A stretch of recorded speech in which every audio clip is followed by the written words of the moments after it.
Well, it is wonderful to be here. And my job, I think, for these panel discussions is to try to bring the threads of the day together, to synthesize in some way. And I've been wondering, what the hell am I going to do here? It's a bit of a challenge. And so as I was sort of wrestling with this question of, what are the threads that we can bring together, it seems like there were a few different strains that have been introduced in this discussion. We've heard a lot about the value of being present, of being at peace. We heard that the Dalai Lama has said peace of mind is really the only thing that matters. Waking by coming to ground, paying attention. We've also heard about the importance of trying to change the world, make the world a better place, of striving, of wanting to become vice president of the United States, of ambition, putting yourself out there. So one of my questions is, how do you reconcile what would seem to be these two kind of conflicting tendencies, these two goals of one going inward and the other making your mark on the world? Who wants to take that? I could start with that, because I have discovered the inner and the outer, when I'm in alignment, are one. So it's through the inner that I'm going outward. I mean, the impulse is from within, and then when it goes out, and if it's on track, if it goes off track, I'll get stressed. But if it's coherent with the inner impulse, the outer expression, even like the vice presidency, it was a complete inner impulse. And someone said, if you want to really tell the story, run for vice president. So I did. But I had the total inner impulse was to do what I'm born to do, which is to communicate evolutionary potential. And the only time it gets separated is if the inner gets lost and the outer doesn't reflect it. When they're together, I don't see them as separate. Where does ego fit into this project? Well, I have a big project called The Shift from Ego to Essence in my book Emergence and in my own life. And every time ego gets in, it's an illusion of separateness. The self-critic, it's a judge, it's cruel to me. And I have learned somewhat to train my egoic separated self to fall in love with my essence. And I put essence, the local selves, I call them, invited essence to take dominion within the household of selves and to become authority.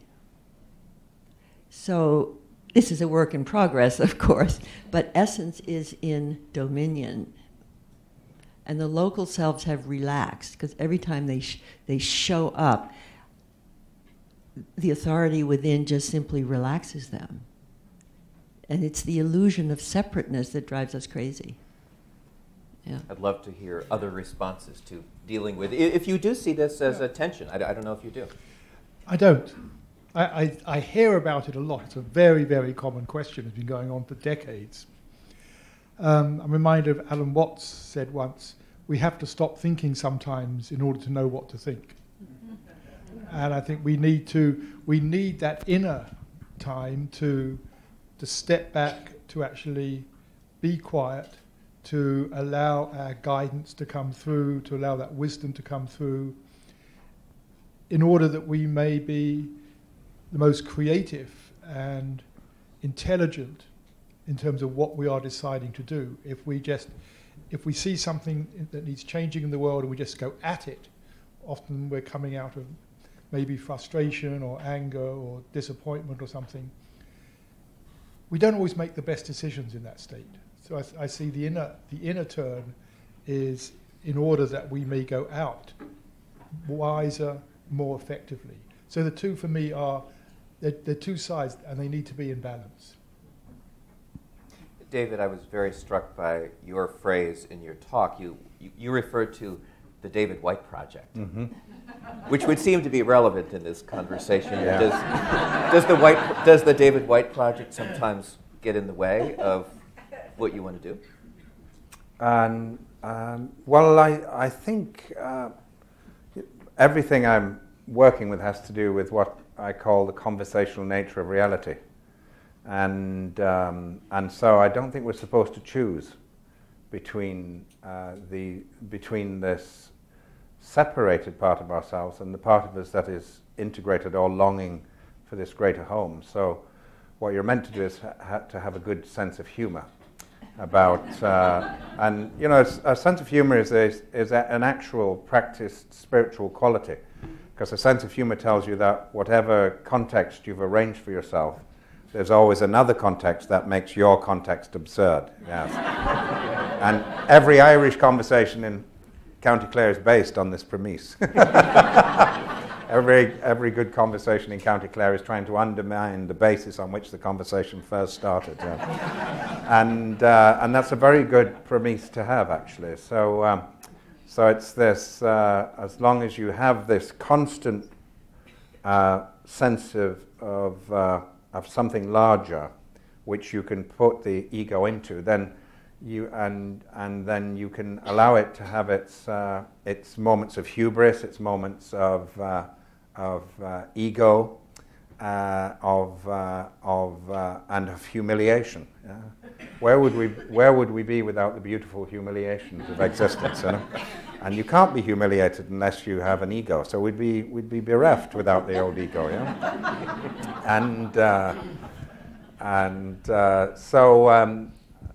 So are you alert with the ego? Are you willing to learn? Are you willing to put it into a larger context? Yeah?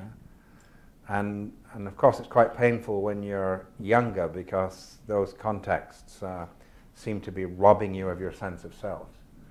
And so this is something that's learned with maturity. And I think it's why it's really important to grow into our eldership as a discipline, and a discipline of generosity. And if you don't, then you start impersonating yourself. Yeah. And I think that's all I say about it. It's meant to be a conversation. We're not meant to choose. We're always trying to choose too early in every conversation between this or that, between being far away and being home. And it's actually part of our inheritance to hold both poles. So. All I can say is you all are far more enlightened than I am. I wanted to say something about that question, because I come up with it a lot. When you said the David Whyte project, I was thinking about the Barber Marx Hubbard project. Now that's a big one. It's long. I've been at it for a long time. And what I do every now and then is I stop. And I did this quite recently. And I said to the universe, is any of this important to the universe? Is it needed? Because at 85, you really don't have to keep on doing the Barber Marx Hubbard project. But I really had to listen, and try to listen without ego, but to think of what I'm doing. And so what I got was, yes, it's needed. For this long, you've been telling the journey of the story of a birth of a new humanity. And just now that it's happening, Barbara, no, you can't leave now. Because this is your time to be alive. So I think it's very wise to ask. Because if I'd really gotten, no, you don't have to do this, it's no longer needed, I could stop. Maybe. Chuck, let me... I'm not sure I could. Chuck, do you have your own project? Oh, yeah, of course. Well, you know, for me, what I find, if I really am honest with myself, is that I need a certain level of feeling like I'm successful or doing well enough that I don't start feeling bad about myself. So what I've learned is that if I dip below that, like if I get too many unfunded grants or something like that, it opens up one of these windows you folks were talking about really having to sort of, it's often very beneficial. But so what I try to do in my life is, in general, run it at least at that level where I feel comfortable and good about myself. Then after that, what I find is that you know, my resolution to this question of where ego, self versus sort of this larger collectivity as you're chasing these large projects, you know, it's mostly, for me, if I can get that basic layer covered, I mostly do it for fun, right? I mean, because that's the thing. It's you know, it's like a lot more fun for me than many other things in life. I don't like bowling, and I just golf, you know. So it's like. The work is so interesting. The other thing I find that's really useful is not having to have every good idea. So every once in a while I'll come up with a good idea, but a lot of the work we do is built flat out on the great ideas of other people. I named some of them this thing. So being able to take a certain kind of ownership of other people's moments of inspiration in terms of instantiating them or operationalizing them without having to say, oh, I thought of that. In fact, I like it better when I don't think of stuff, frankly, sometimes. It's really cool. And so that goes to this idea, I think, of a conversation or that if we really understand ourselves, we function best when we're somewhat more diffuse and dispersed. And I find as I get older, thank God, it gets easier. So it's hard when you're young, because you got all these things on you. But as you get older, it gets easier to keep that balance. I want to follow up on that because, Barbara, I was so taken by your comments about the power of women over 50. And I'd love to just talk more generally about aging and what comes with age. I mean, there's the cliche of we become wiser, hopefully, as we age, but anything more than that? Well, I have a really interesting experience that I feel I'm getting newer rather than wiser or older. And the reason I feel I'm getting newer is because I feel the planet itself is in a new phase that I have been experiencing and talking about. And now that it's happening, I feel so, if I use a big word, isomorphic with the emergence that's occurring on planet Earth. I feel like I'm a cell in a living planetary body that's being born to its next phase of life. So, I forgot your question. Well, what comes with age? Let me read. What was the question?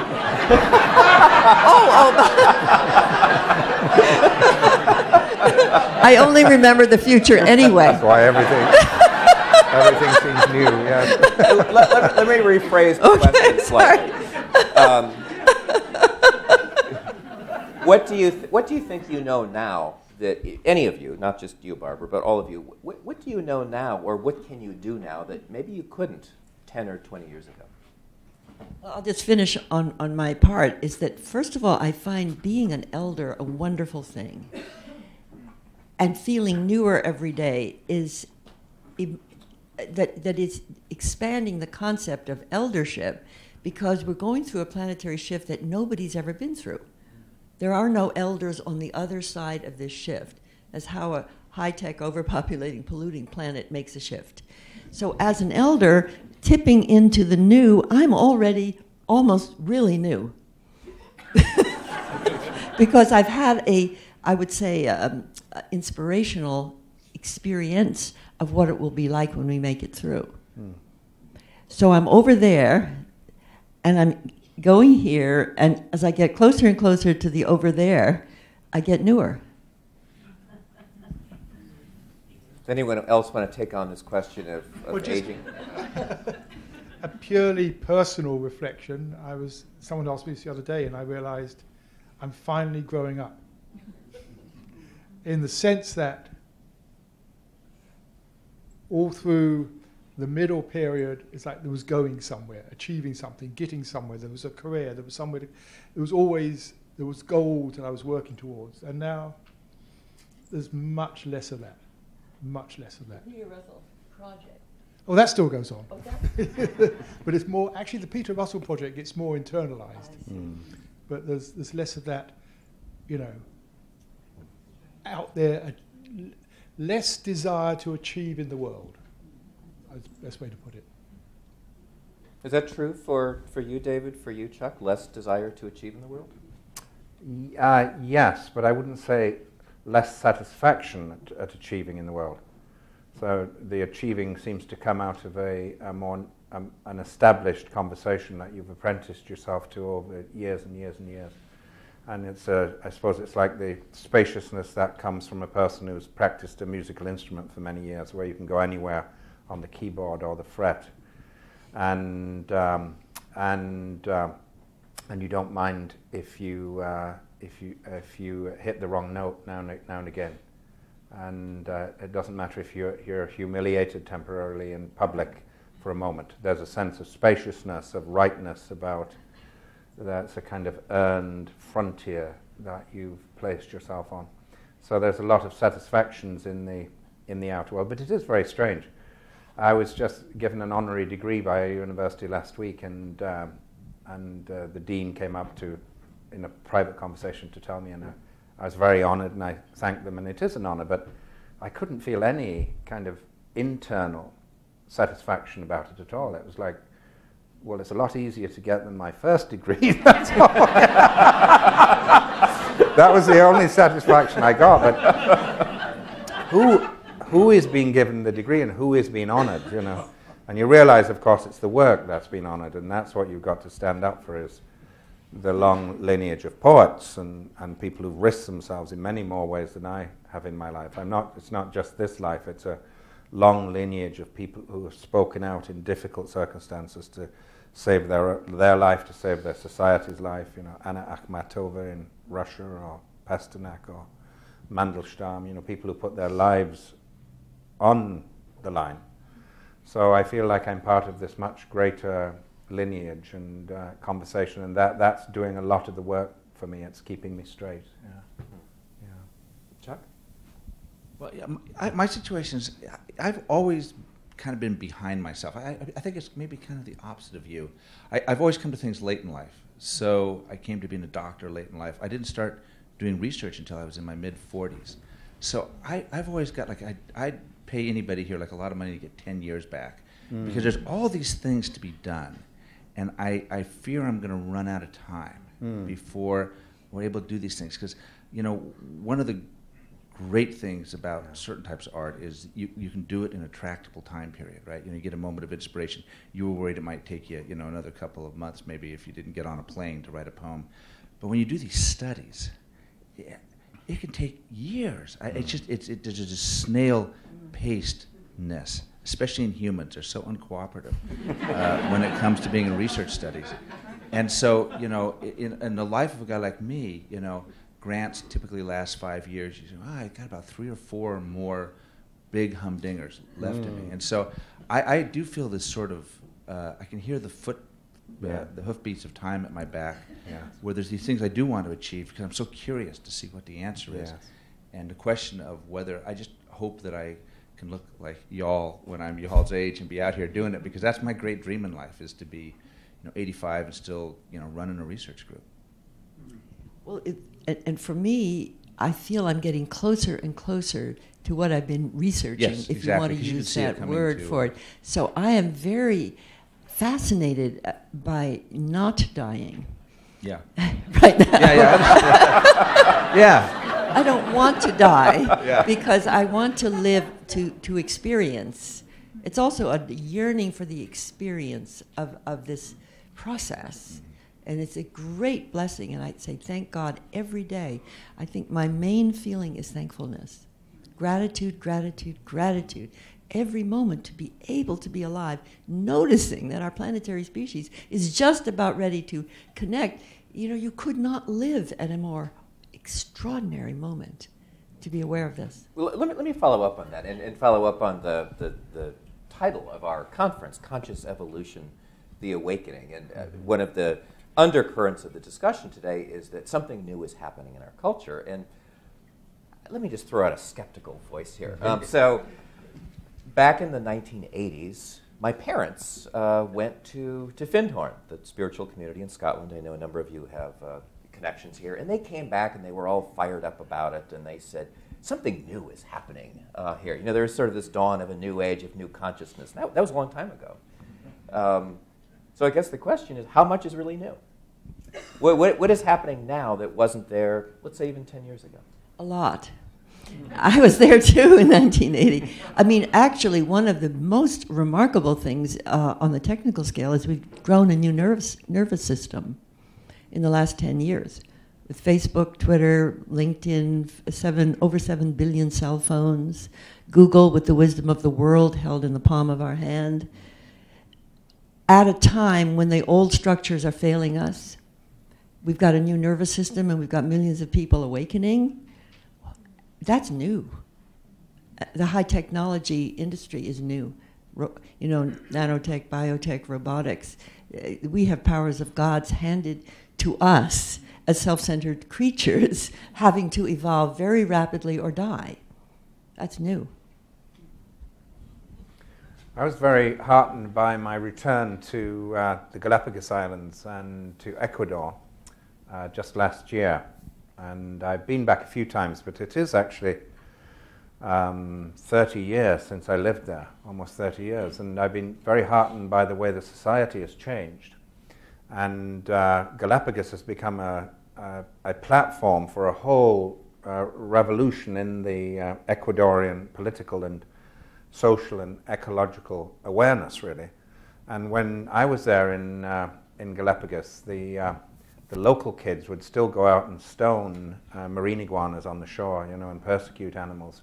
And there was a military junta, in power. The Navy came, and all the cadets from the Navy came to the Charles Darwin research station. They received this beautiful lecture on this treasure they had, national treasure of the Galapagos, how it needed to be conserved, and then they sailed off on their boat and shelled James Island as a practice, And since then, it's quite extraordinary. All of these young children have now grown into adults, many of whom are now naturalist guides.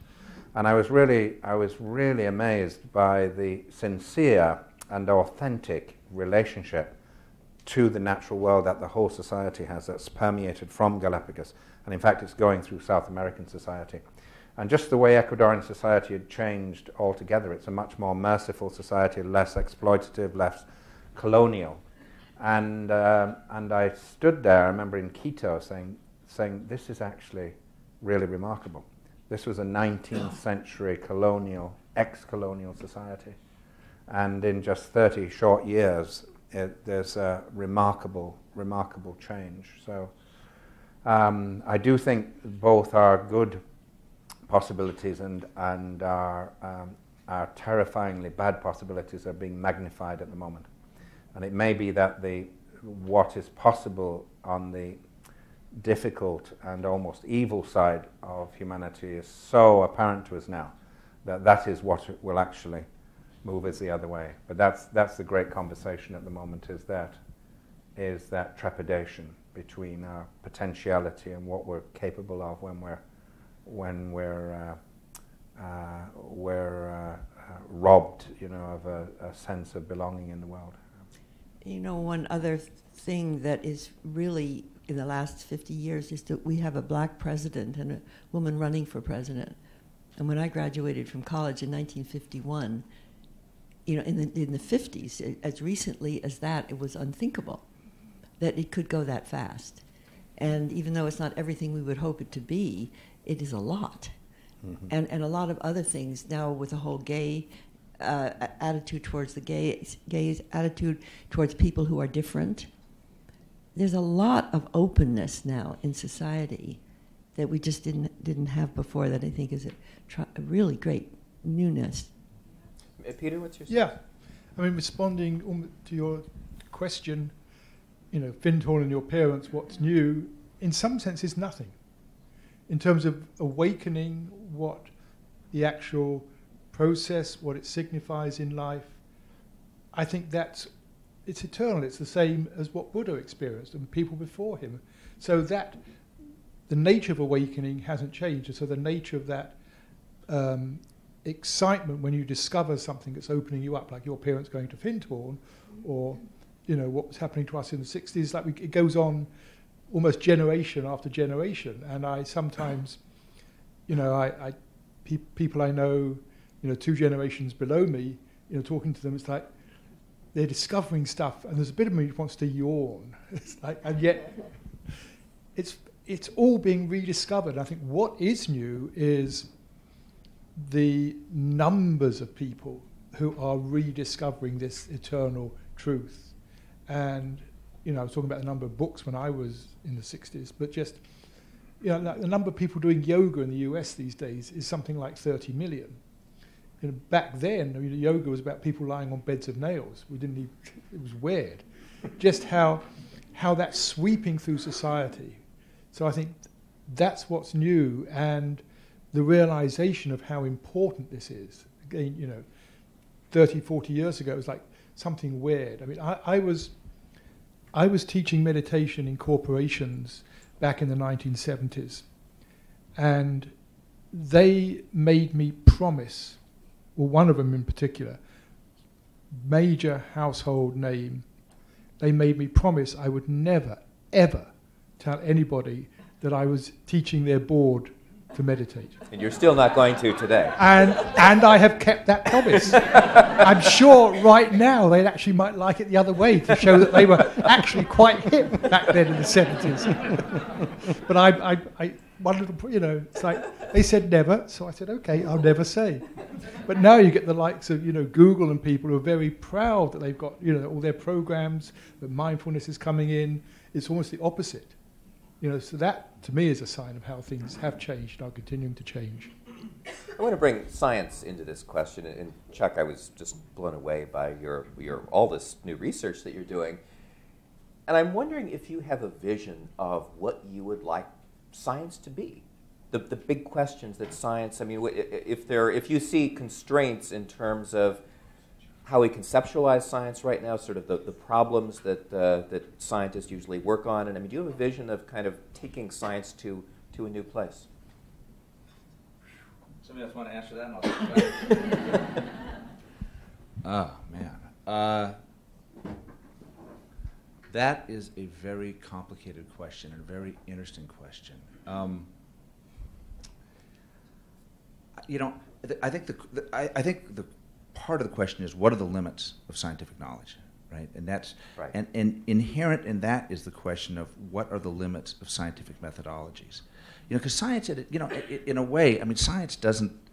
I don't at least think that science discovers objective truth. I think what science does is that it is the best method we have for agreeing on something. That's really, at the end of the day, it's about, can we do things that if you've got the correct perceptual tools, that everybody will say, look, it's A, right, A. And that turns out to be a really remarkably unusual thing in human history, right? Because usually it's A, B, C, D. And so one of the great things about science is that you don't get trapped within your own.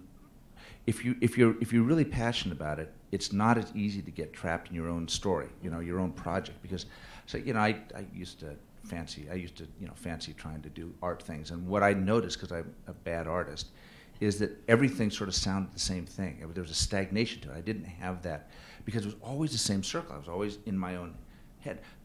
Just like art, science proceeds largely by ideas. It's like the pitch of a movie story. I think that hypothermia, blah, blah, blah, But what's beautiful about science is that you can then put it up, if you can think of the right experiment, you can ask the world, do you agree with me, world?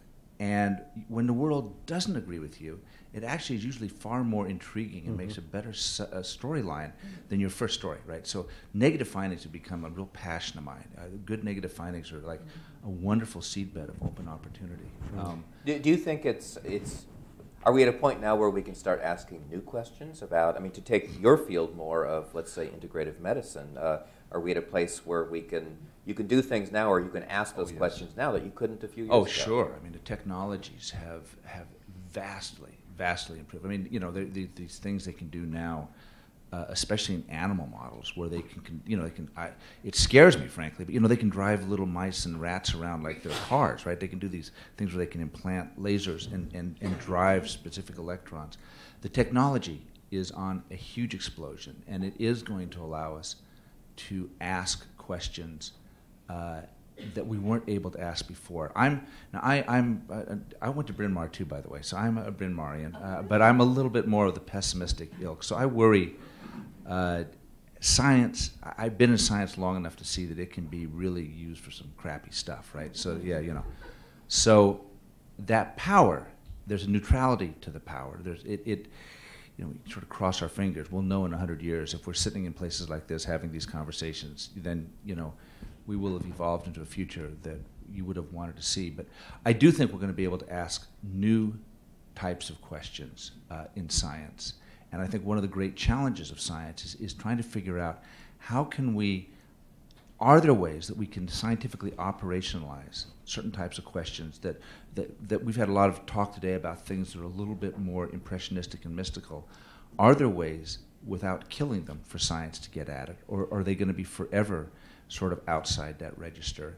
And how would we do it? Just a quick example. So a number of years ago, we launched this program teaching neuroscience to a whole bunch of Tibetan Buddhist monks and nuns in India. And it was interesting because what they really wanted to fight me on and debate about was proving reincarnation scientifically. So I said, okay, folks, this is what we're going to need to do. We're going to all sit down. We're going to agree on what it would take. And so I went through this whole thing of what it would take to set up an experiment to definitively establish that reincarnation was true, right? And when we were finished with that, they said, nah, can't be scientifically proven. It's true, but it can't be scientifically proven. And that's a little microcosm of this question of how we think about that. We'll have to talk later about what that study of reincarnation would be. So, what about the role of artists, the role of poets in we've just been talking about science as well. What can they do to help us reconceptualize the world, if that's part of their job? Well, I think one of the things where they're close twins, art and science, is the emphasis on precision and on getting a name which is a living representation of what you're looking at or studying. Yeah. And it may be a temporary name that lives only for a generation, but at least it actually is an invitation to a wider field. Yeah. So the poets are attempting to give names to things that actually keep the thing alive and don't deracinate it, don't make it a narrower dimension than it actually is. Yeah. So it's language that's equal to so often we're using language to narrow the dimensionality so that we can lasso it and hold it in place. We give names to other people so we can hold them in place. Yeah. Do you think we're in danger of forgetting names? Well, we always are, but that's why we've always had the art form of poetry to remind us. But anyone who is overhearing themselves use language against which there are no defenses is a poet at that moment. Yeah. And you'll hear all of the rhythms. You hear iambic pentameter, you hear repetition in a marital argument between two people. Yeah? And there's a kind of scansion to the way that you exchange, and you never say the truth once, you always repeat it. Yeah? And unfortunately, usually it's the other person who comes to the truth. Yes, you say, damn, I should have got that. In the Greek theatre, whenever the gods intervened, it was always repeated by the chorus because it was too powerful to take the first time. So it was said again. So poetry is the art of overhearing yourself say things you didn't know you knew about the world. Yeah? And quite often things you didn't want to know, thank you very much. And there's a real parallel in the scientific world with that, the way paradigms have to be broken open and the fearful way scientists herd together like muskoxen, to keep a truth alive long beyond its out in the Arctic spindrift, long beyond the time of it until finally the last one drops, and we can move on. But so many things I learned in biology when I arrived as a freshly minted marine zoologist on the shores of Galapagos were fairy stories. They just weren't true at all, but we were taught them by a respected man behind a podium, who was a professor. They were, as you say, what everyone could agree on at the time. What couldn't be agreed on was too fearful to look at because it affected too much of the rest of the world you saw through those supposedly scientific eyes. And so speaking the truth is always disturbing to our identities, whether you're a scientist or a poet. Yeah. And that's a way in which science and art are remarkably, high science and high art are very similar that way. If you're afraid of seeing what appears to be something truer than what you saw before, right? Yes. You shouldn't be in art or you shouldn't be in science. Yeah. I'd like to say a little bit about art because when I was in Paris, my junior year abroad, 1948, I had a question I was always asking people: what do you think is the meaning of our new power that's good? And that came to me when we dropped the bomb on Japan, because to understand E equals MC squared and all the great work could make a bomb to destroy the world, or what could it make to improve the world? So this young man came and sat opposite me in this little restaurant on the left bank, and I got up my courage and I said, I have a question. And I asked him, what do you think is the meaning of, what's your purpose? And then what's the meaning of the new power that's good? And he said, I'm an artist. And I'm seeking a new image of humanity capable of realizing our potential. And he told me that when a culture has a great story, like the Homeric legends, they have great art and they're a great culture. And when they lose the faith in the story, they lose their great art and it declines. We had great art in the Renaissance when certain things were believed, and we had lost that. And he said, it's up to the artist now to help understand the new story, but until it is a work of art, until it could be shown up like the temples and the mosques and the cathedrals and the great paintings of the Renaissance, people won't get it. So I've always been looking for the artists who are imbued with the spirit of the evolutionary potential of humanity to make it visible. So where do you see that today? I haven't seen a lot of it, but one of the artists I like a lot is Alex Gray. And his paintings of people are extraordinary because they're filled with this energy of light. And much of that is inspired by psychedelic experience. It is, and psychedelic experience helps us, but we have to get visible.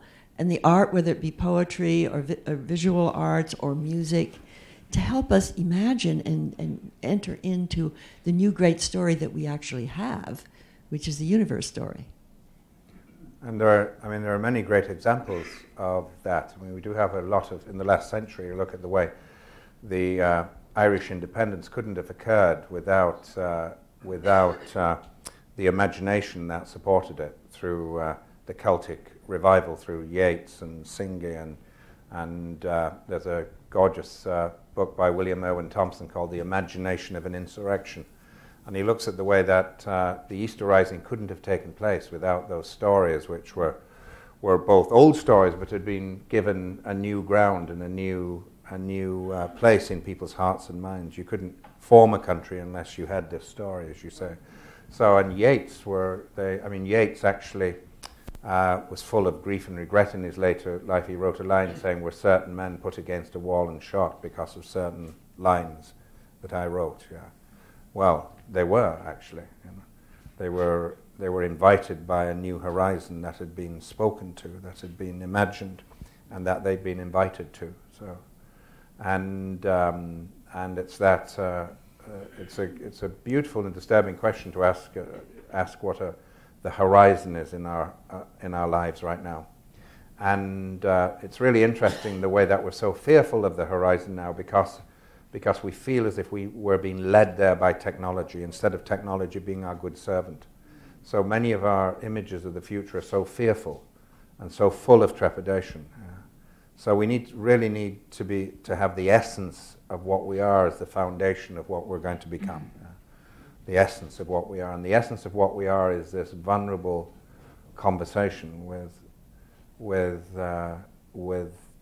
the world, you know, with incarnation, with loss, with what it means to be fully generous as a human being. And so these very ancient things, I think, are going to be the foundation. And then we will use technology as I'm just as a postscript to that, I'm really astonished and gratified by Facebook, by the internet, and the way that I, as an individual poet, can speak to hundreds of thousands of people. And Coleridge would have given his eye teeth for a laptop. Yeah? He was constantly trying to get a circle of people together who would subscribe to his thought and his philosophy, and it would kill him to get the circle of people together. It would kill him for all the correspondence, and then it would kill him to have the whole thing written and printed up. You know, it was just a Herculean task. Yeah. And here we are with all of this. We can sit at the fulcrum of a life now. You've just got to find out what that fulcrum is, where you speak, where people will actually want to listen, where you dance or you sculpt or you just hold a certain conversation. So all the more reason for us to have this indwelling, foundational pilgrimage to find out what our conversation is. Where not to become moi, you know, but to find out the place where I'm going to give my gift. Yeah. Yes. Well, I want to follow up on this Yeah. question of technology, and Barber, you had invoked Teilhard de Chardin and the NOAA Sphere. And I mean, there have been these connections, or people have sort of said, "Oh, maybe the internet is sort of the technological version of this kind of global mind." How far can we push Well, that? I think that's parallel? true. And there's a very interesting book written called Cyber Grace. And this woman who wrote it was a theologian as well as a computer expert, saying there was no reason at all not to assume that the cyberspace also had grace, had the divine within it. And when I teach on Shift Network, I have maybe 200 students on the phone all over the world, and let's say we get into a high state of our own essential selves, and we begin to speak as essence. So I've been saying, let's notice that the NOAA Sphere is now listening. We're in the NOAA Sphere. This phone call is a global phone call. It is the nervous system of humanity. When these things are being recorded, we are the NOAA Sphere.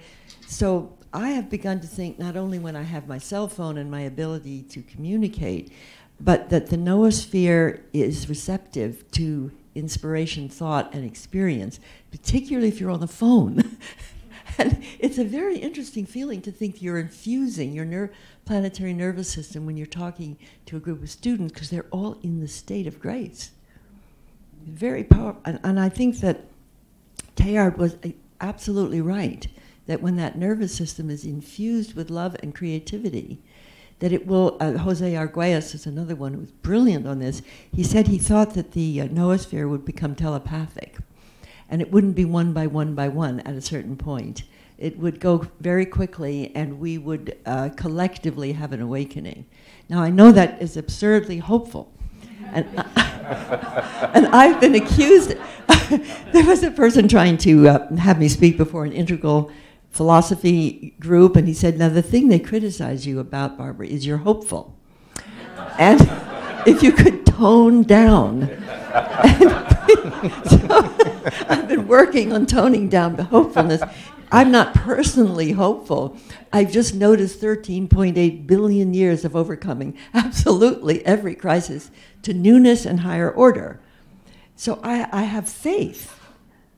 And I forgot what my point was again, but it was a good one, I'm sure. Well, let me turn to Peter, because I know you have written about this whole question of global mind, global consciousness. Mind, yeah.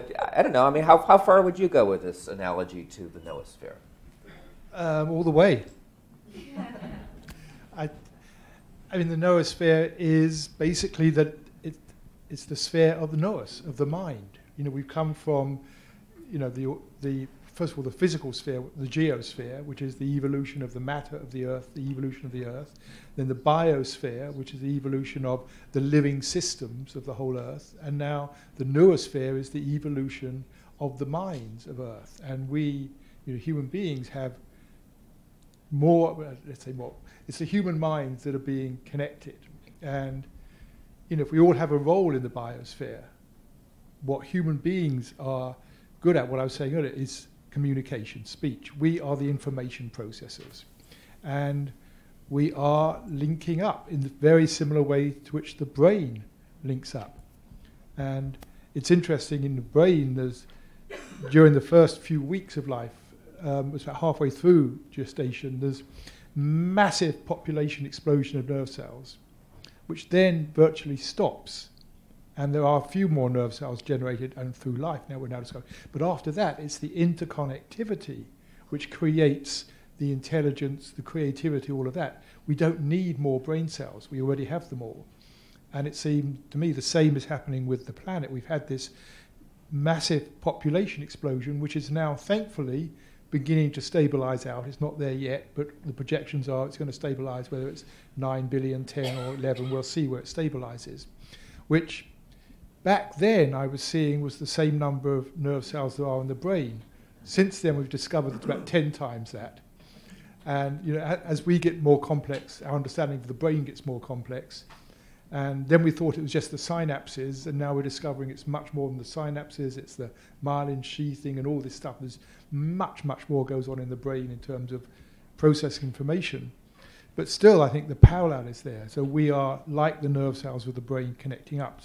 And that is the sharing of minds, the linking of minds. So I think the NOAA Sphere is that. And it started off, you can say, with writing, with books, with radio, with television, and computers, and the internet is just the latest stage in that and the most powerful stage of that. But I remember Gene Houston, who met Teilhard de Chardin, she always pointed out that when he saw television coming along, he said the television is going to bring the omega point, which is really the point at which the new sphere comes together, what he called the Christoph sphere. That television is going to bring the omega point much, much closer, because he was literally thinking it was thousands and thousands of years ahead. And then just before he died, he saw the first computers, and he said, I think this might be going to have something to do with it. But that was before we started linking them together, networking them together. And as I said, who knows where it's going to go? We could be here, 25 years' time, looking back on our conversation now and thinking, oh my God, how naive. Or, we can't see where it's going or what new technology. 25 years ago, the World Wide Web didn't exist. 40 years ago, the internet didn't exist as it is now. Social media didn't really exist 5 years. It was there, but it was only caught on in the last few years. And the cloud is, again, just, single years old. And what is it that's going to be there in 5, 10 years' time that's just a few years old that now we don't see, that's just going to further this whole integration and sharing?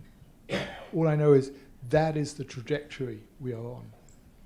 Let us go to the audience here, and why don't you raise your hands, and I think we have all the mics up here, so you need to kind of talk loudly. One mic. Oh, there's one mic, okay. So do you want to indicate, Steve? Yeah, sure, we'll go right here. I feel like I've left with resources from the three of you and very little about the depression work. And I don't know how to follow up on it, if there's a copy of it. So it is. And by the way, I really appreciate your discussion of scientific investigation. And my husband was a scientist, statistician, and worked till 2 weeks before his death. Lucky man. What in particular, though, would you like? Can you? I'd like your talk. Oh, you'd like my talk? Well, they video recorded the talk, right? So I think it'll be. I actually, if you email me, some of the slides I can't send around because they haven't been published yet, and it's just a weird thing in our world.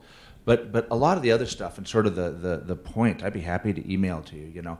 I mean, this is all kind of new stuff. It's interesting, but I do think that in our, I live in this, in many ways, in this little world. This is what I focus on because I think it expands out into so many other human domains.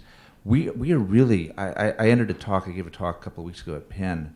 I quoted Wordsworth. I can't do it like you can, but to be alive was very heaven. To be young was very heaven. French Revolution. He changed his mind later, but I mean, it was just a great day to be alive, right? And I think, psychiatry is a tired, dull, uninspired discipline, and floating along on. Sorry, psychiatrist. I'm a psychiatrist, so I can criticize it. It's old. It's built on very old science that is impressionistically useful but scientifically wrong. There's no doubt about that.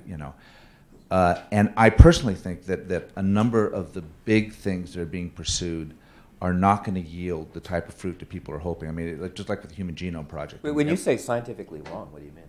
I don't think they're gonna. I don't think they're going to deliver findings that are going to have powerful transformative potential for how people think, act, and feel. So, if we think about depression as this sort of this emotional, cognitive, behavioral state of it, often of fear, withdrawal, self-focus, a loss of hedonic drive. We're just that which makes life ineffably worth living just sort of fades, right? That state. I'm not as enamored of a lot of the sort of high-techy stuff. I don't think we're going to find it actually in the genes. I know we're not going to find it in the genes with depression, but I do think, and that's why I talk about this stuff. I do think that there are some paradigms emerging now that are going to produce some really new, intriguing treatments that are going to be powerful. I think psychedelics are one of those. Are going to be a big shift.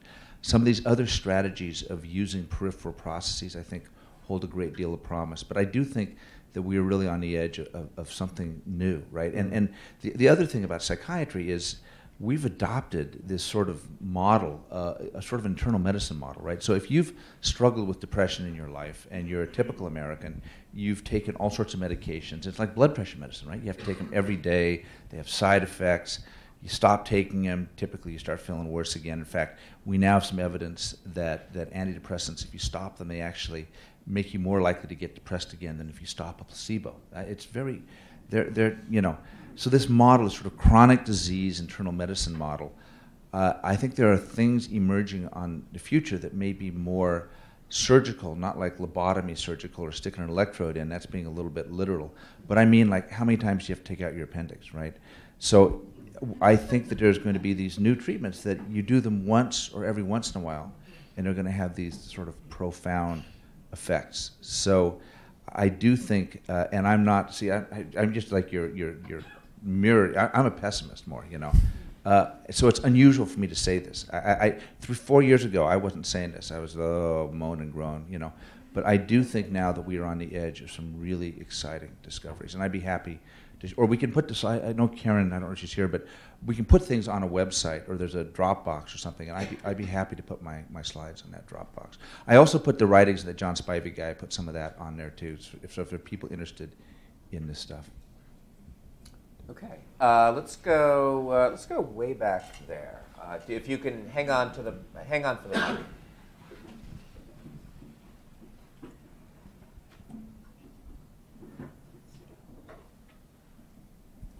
So my question is in regard to this concept of the NOAA Sphere, and Teilhard saying that with the Earth was evolving to having this sort of collective consciousness.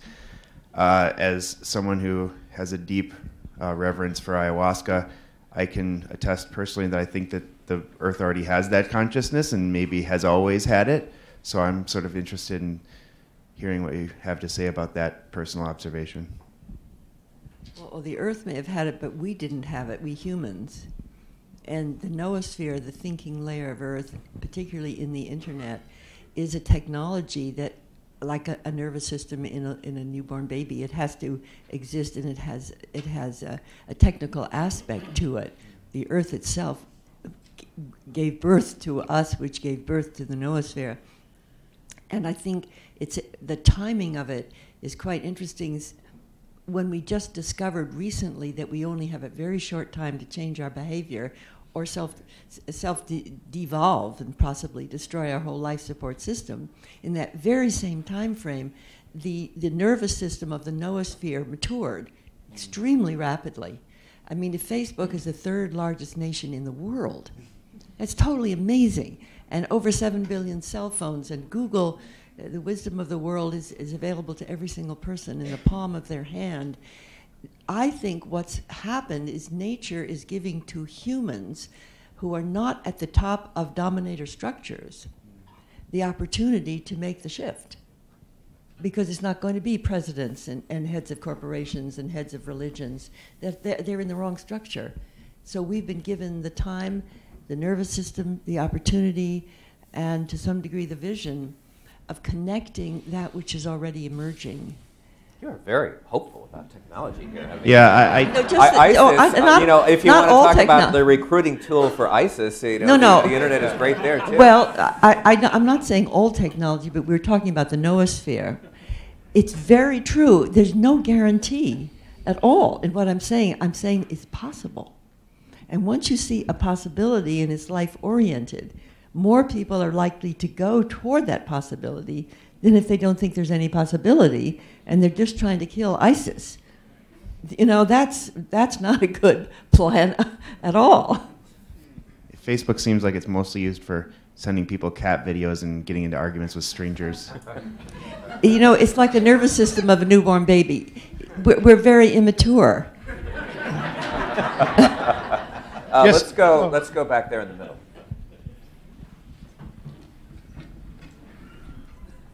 What is it about mysteries? It seems we're intolerant, even fearful of mystery. And that sets us up many of us, for accepting whatever explanation that comes along. Any explanation is better than no explanation. And I think this this burdens us with stories that are not the truth, which may go on for millennia. We simply can't wait. We'll take whatever comes along.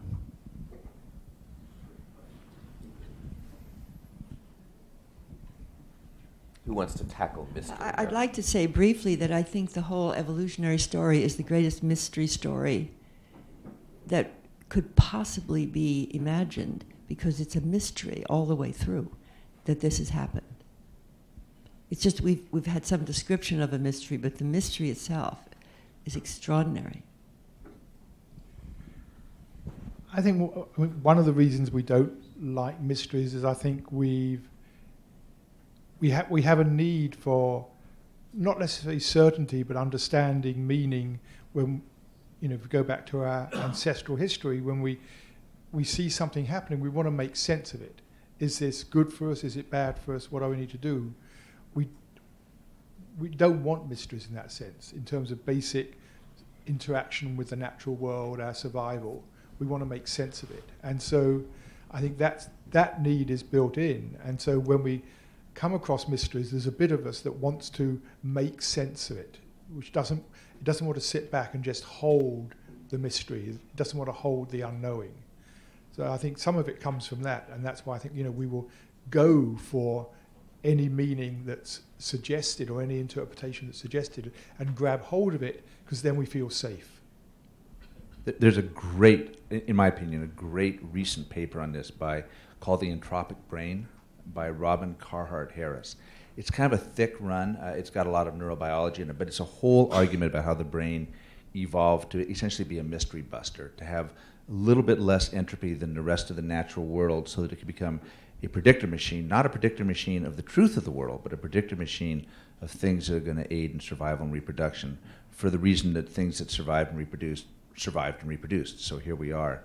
And that one of the interesting things about things like psychedelics may be, and it's just a theory, but it's an interesting theory, that they may increase the entropy enough that the brain then kind of becomes rapidly open to these sort of rapid shifting shapes.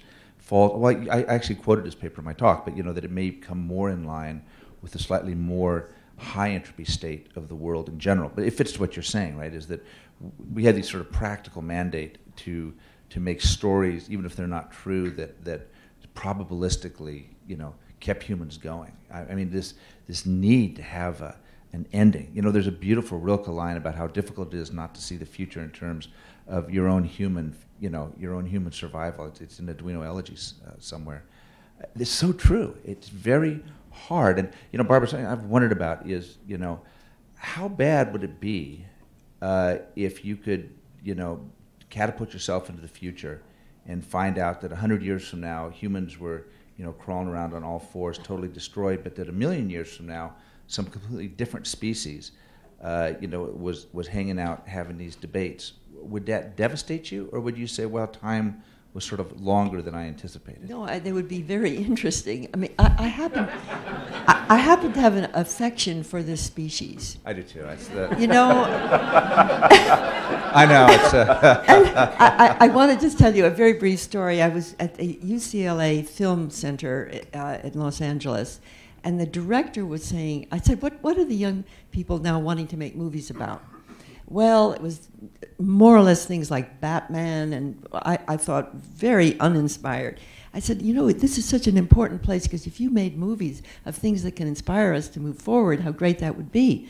He said, well, I don't think we can be inspired to move forward, and I don't think there's any forward to move toward. Now, that's at UCLA Movie Center. You see, I said, that's like if you're a mother giving birth to a baby, and someone says, he said, it doesn't matter what happens on Earth, but there are billions of other planets. I said, if you told a mother when she's having a baby that it doesn't matter about that baby because there are billions of other babies, she'd hit you. Right, and she should. Yeah, that's so right. I care about this species, that's all. So I mean, that's right. So I mean, that's... how did I get into that? I can't remember what I've been dying to ask her that all day, though, because I guess that's the thing about hope, right? Hope can be profoundly disappointed, right? Now, I like hope. I think, obviously, people definitely do better with hope. I mean, we know this from massive amounts of science. But there's a little thing in the literature that people physiologically do better as optimistic, hopeful, unless their hopes get crashed. And unless they had some way of taking a long view, metabolizing that crash, their ground for hopes collapses, right? And so, I wonder about this also. It seems like, when you think about how long life has persisted for 13.8 million years, life's a tenacious son of a bitch. But 98% of all the species have gone away. Species don't last. Yes, I know, and that's us. We're a species. That's what worries me. I'm with you. I really want, But this is sort of there is this sort of. I wonder about that. It's really interesting. Are you saying that if one gets too hopeful, that it's easy to get disappointed, and it's better not to be? Is that what you're saying? What I'm saying is, if one gets hopeful in a way where one's whole thing is hooked on that hope materializing, if the hope doesn't happen, people can really crash and burn, right? So the question is, what is a sufficient ground for a hope that is not unassailable, because hope's always assailable. But it's an interesting dynamic, right? Because I'm so fascinated by what you're talking about, because you have a robust position. And we know that people definitely do better with inspiration than insult. There's no doubt about that, So how do we, so it's interesting to think about this, though. What if we blow ourselves to smithereens? What if we cook our planet to death? How long, this is one thing I do like about the Buddhists, right? They've got this profoundly hopeful, in a kind of discouraging way, Well, it takes the average mind stream 3 creations of the universe and destruction of the universe to get to Buddhahood, right? They really take a long view.